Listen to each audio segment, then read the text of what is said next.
sad ka ba today? So, tignan natin kung ano yung Bible verse na gustong iparating sa'yo ni Lord today. Ayan, ang kulay ng sad dito is blue. By the way, this is Bible verses in a jar of emotions and feelings. And sa loob nito is mayroong mga colored papers na may nakalagay na mga different Bible verses.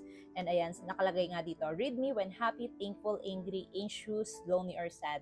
So dahil sad ka today, color blue yan, and yun yung ipipick natin. So, tignan natin kung anong verse para sa mga feeling sad today.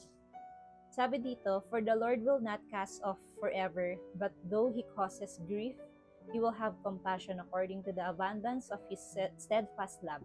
Lamentations chapter 3 verses 31 to 32. So, itong Bible verse na to, nire-remind tayo ni Lord na ano man yung kinakaharap natin na pagsubok o problema, never tayong iiwan ni Lord.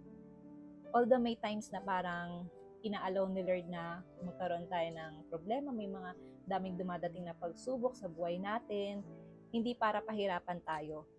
Ina-allow ni Lord yun para matuto tayong lumapit sa Kanya. Yun yung gusto kasi ni Lord yung lalapit tayo sa Kanya. Alam naman natin na si Lord is Diyos na mahabagin and maawain. So kung feeling sad ka today, ipag-pray mo yan kay Lord, ilapit mo yan kay Lord, sabihin mo lang lahat ng mga nagpapalungkot sa'yo. And pwedeng makatulong yun para gumaan yung pakiramdam mo.